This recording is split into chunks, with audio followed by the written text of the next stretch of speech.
연도별로 쉽게 정리한 삼국시대의 역사 6번째입니다. 고구려 남모왕의 왕후 우씨는 남모왕이 붕어하자 그 사실을 아무에게도 말하지 않은 채 남모왕의 형인 발기 집으로 달려갔습니다.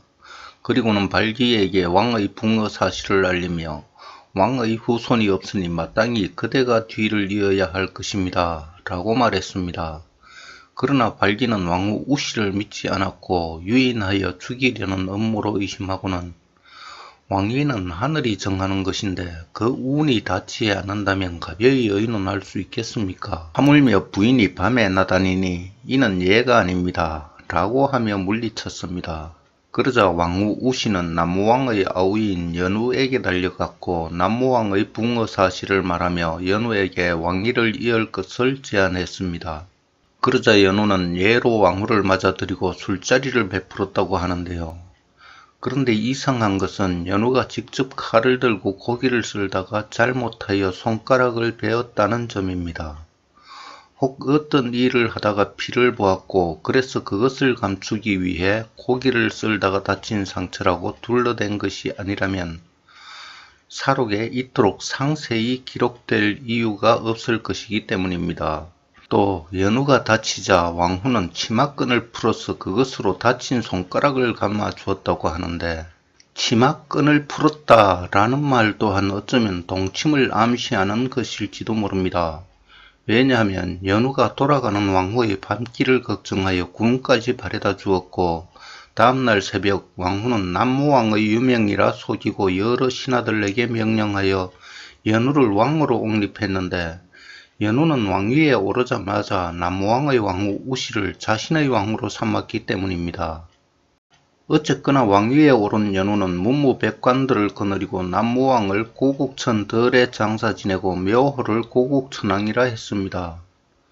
이 소식을 들은 발기는 왕후 우씨가 자신에게도 달려와서 왕위를 이을 것을 제안한 사실을 공개하며 고국천왕의 유명이 있었을 리 없다고 노발대발하는데요. 그래서 발기는 가짜 유명이라는 이유로 군사를 일으켜 왕궁을 포위하고 고구려의 제 임금이 된 산상왕 연우에게 순리에 따라 왕위를 자신에게 양보할 것을 요구합니다. 그러나 연우는 3일 동안 성문을 굳게 닫고 버텼고 고구려 사부의 사람들 또한 발기를 지지하지 않았습니다. 그러자 발기는 자기 혼자만의 힘으로는 산상왕을 끌어내리기 어렵겠다 판단하고 요동으로 달아났고 요동 후 공손탁에게 도움을 요청했습니다. 이에 공손탁이 군사 3만을 빌려주었고 발기는 그 군사를 거느리고 고구려로 쳐들어갔습니다. 산상왕 연우는 아우 개수에게 군사를 주어보내 맡게 했습니다. 요동의 군사는 발기를 위해 굳이 목숨 바쳐 싸울 필요가 없었겠지요. 대충 싸우는 흉내만 냈을 것이고 반면 개수 왕제가 거느린 고구려군은 외적에 맞서 맹렬히 싸웠을 겁니다. 그래서 고구려군이 이겼는데요. 개수는 선봉장을 자청하여 달아나는 발기를 추격했습니다. 그래서 발기는 개수에게 붙잡히고 말았습니다. 그러자 발기는 내가 이 늙은 형을 정말 해하려는가 하고 말하며 개수에게 동정을 구했습니다.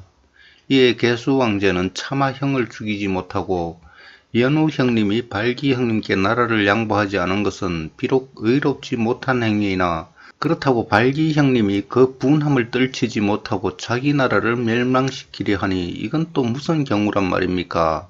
죽은 후 무슨 면목으로 조상들을 보려고 이러십니까? 라고 꾸짖고는 놓아보냈습니다. 발기는 아우 개수의 말을 듣고 부끄러움에 후회가 밀려들었습니다.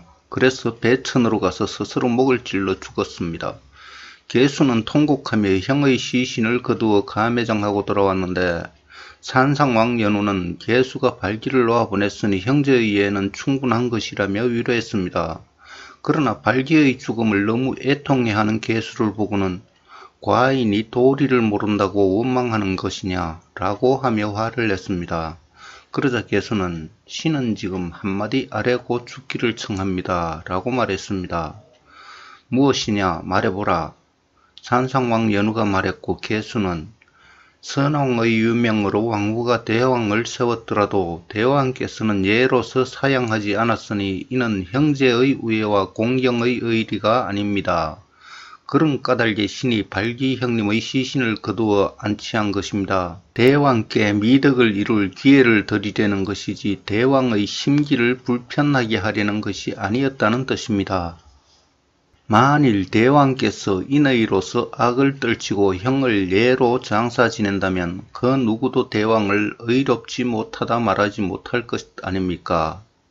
라고 아뢰었습니다. 그제야 산상왕 연우는 과인이 불초하여 의심했으나 내 말을 듣고 보니 진실로 내 잘못을 알겠다 라고 사과했고 가을 9월에 발기를 왕에 준하는 예로 배령에 장사 지냈습니다. 산상왕 2년 서기 198년 2월에 산상왕은 도읍을 환도로 옮기기로 하고 환도성을 쌓기 시작했습니다. 이때 남쪽 가야국은 150년 넘는 긴 세월을 제위한 수로왕이 붕어했습니다. 가야국 벼슬라치들은 수로왕을 왕궁 동북쪽 평지에 높이 1길에 둘레 300보의 빈궁을 세우고 장사 지냈습니다. 가야국 왕위는 거등태자가 물려받았습니다. 거등왕의 비는 천부경 벼슬의 신보의 딸 모정이었는데 그들 사이에서 태어난 아들 마품이 후일 가야국 태자가 됩니다. 고구려 산상왕은 즉위 7년이 되도록 아들을 얻지 못하고 있었습니다. 왕후 우씨가 아이를 낳지 못하는 몸이었기 때문으로 보입니다. 좌우의 신하들은 이를 걱정했고 소우를 덜해서라도 후사를 이어야 한다고 간했습니다. 그러나 산상왕은 왕후 우씨 눈치를 보지 않을 수 없었고 그래서 감히 소후를 드릴 엄두를 내지 못했습니다. 대신 산천을 돌며 왕위를 계승할 아들을 낳게 해달라고 하늘에 기도했는데요. 그러다 보니 3월 보름이 되었습니다. 그날 밤 꿈에 천신이 나타나서 내가 너의 소후로 하여금 아들을 낳게 할 테니 안심하라 라고 말했습니다. 얼마 후 어진국상 을파수가 그만 세상을 떠났습니다. 산상왕은 후임에 고우루를 임명했습니다. 서기 204년 백제 초고왕 39년 가을 7월에 초고왕은 군사를 보내 서라벌 서쪽 요거성 지금의 상주를 공격하여 요거성주 설부를 죽였습니다. 이 소식을 들은 서라벌 내해왕은 이엄 이벌찬에게 육부의 정병을 거느리고 가서 백제 사연성을 쳐서 보복하게 했습니다. 이에 이엄은 군사를 거느리고 사연성으로 달려갔고 지키는 백제 성병을 모두 죽이고 성을 함락시켰습니다. 그 이듬해는 서라벌 내해왕 10년인데요. 내해왕은 진충을 등용하여 일벌찬으로 삼았고 2년 후인 12월엔 아들 이엄 왕자에게 내외 병마사를 겸하게 함으로써 친정체제를 강화했습니다. 또한 우로 왕자를 태자로 삼았고 이듬해 즉 내해왕 13년 서기 208년 봄엔 서쪽 군 업을 열흘간 순시하고 돌아왔습니다. 다시 그 이듬해 서기 209년 서라벌 내해왕 14년 7월이었습니다.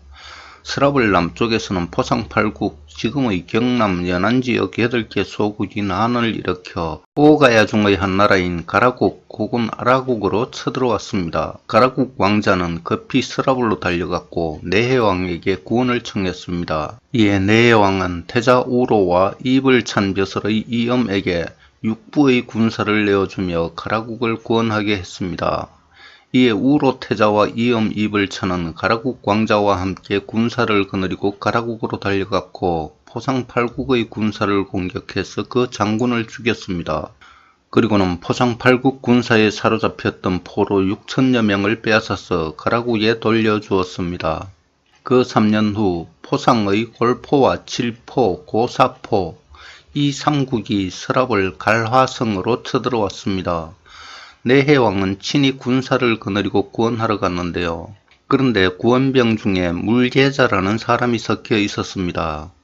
물계자는 이 전투에서 돌격대를 구성해 수십여 명의 목을 베는 공을 세웠습니다. 이에 힘입어 서라벌은 포상 3국 군사를 크게 무찌르고 대성을 거뒀는데요. 그런데 구원에 성공하고 돌아온 내해왕은 공을 논하면서 물계자를 빼놓았습니다. 이에 물계자의 아내는 당신이 많은 공을 세우는데도 알아주는 사람이 없으니 이 나라에 충성할 필요가 있겠소. 차라리 다른 나라에 가서 장수가 되시오 하고 불평했습니다. 그러자 물제자가 위태할 때 목숨을 바치고 어려울 때 몸을 잇는 것이 신하의 도리라 들었소.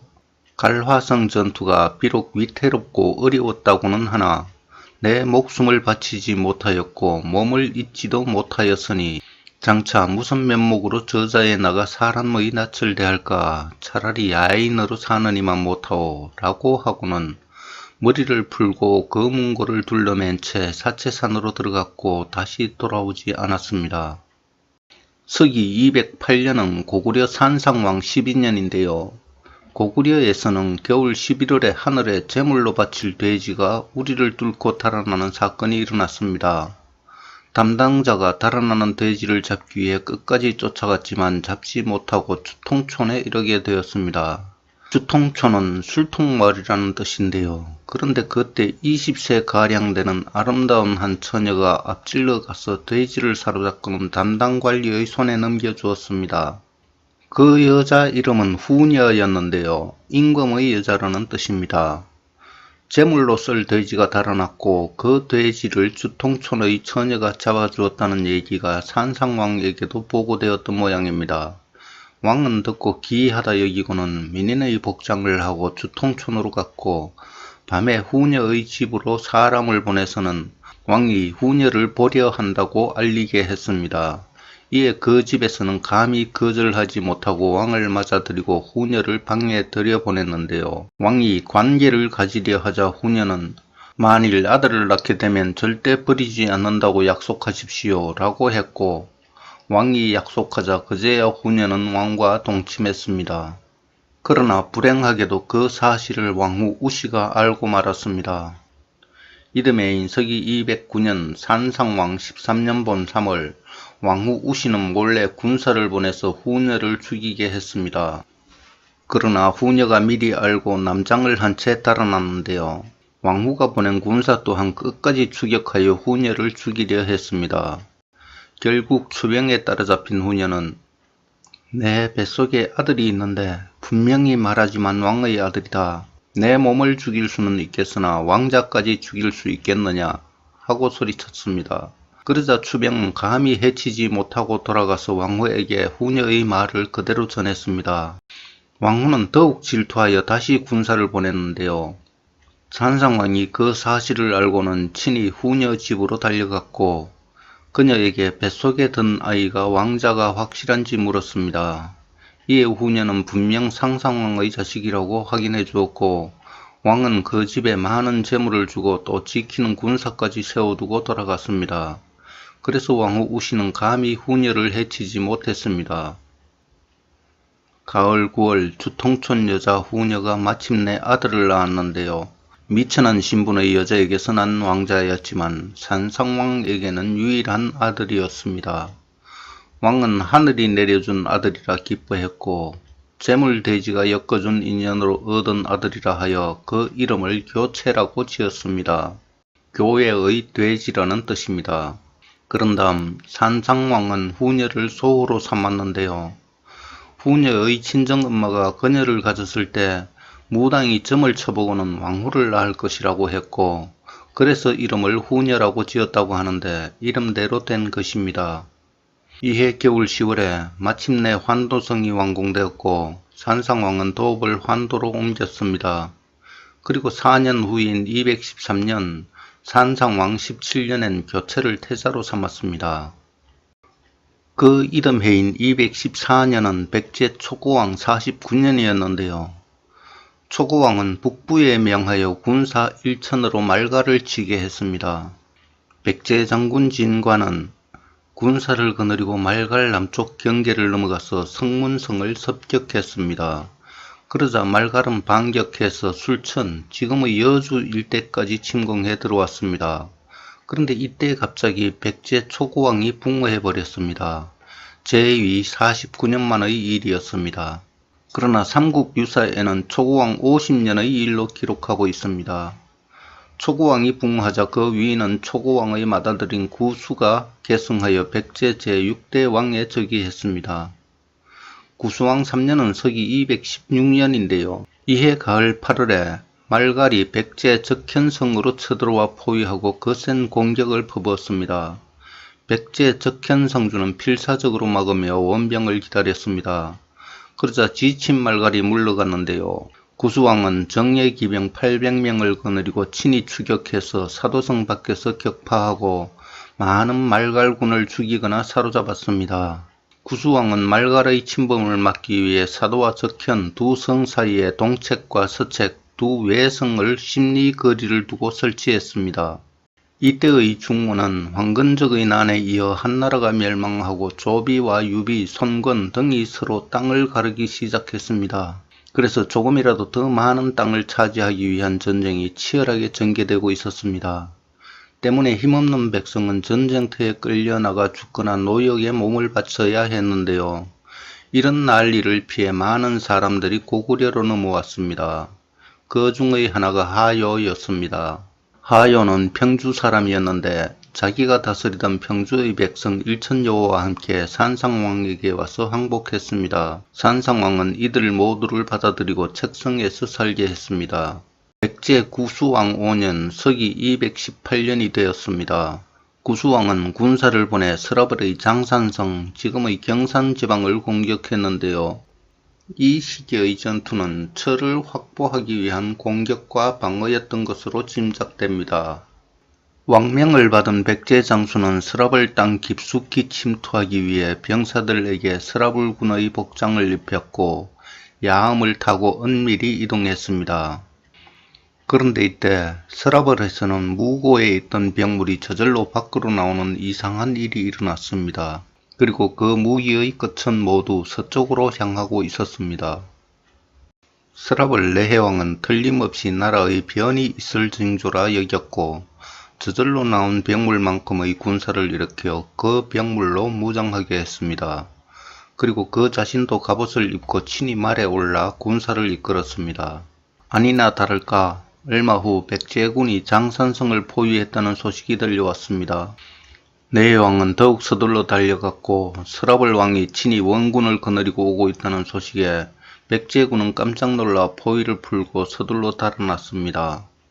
2년 후 서라벌의 이엄 왕자가 죽어버렸습니다. 이에 내해왕은 충헌으로 하여금 이불찬의 위에 올라 병마사를 겸임케 했습니다. 내해 이사금 27년은 서기 222년인데요. 겨울 10월에 백제가 다시 우두주 지금의 춘천으로 쳐들어왔습니다. 내해왕은 충헌 이불찬으로 하여금 군사를 거느리고 달려가 구원하게 했습니다. 그런데 백제군은 서라벌이 원병을 보낼 것을 예상하고 운곡에 숨었다가 습격했고 서라벌군은 대패했습니다. 서라벌 충헌 이불찬은 군사를 모두 잃고 혼자서 겨우 살아서 돌아왔는데요. 격노한 내해왕은 충헌을 이불찬에서 파하고 변방 지인의 장수로 좌천시켰고 연진을 이불찬으로 삼아 군사의 일을 맡겼습니다. 연진 이불찬은 백제가 우두주를 공격한 것에 대한 보복으로 봉산으로 쳐들어갔고 백제군과 싸워 1000여 명을 죽이거나 사로잡았습니다. 그리고는 그 땅을 빼앗아 봉산성을 쌓고 지켰습니다.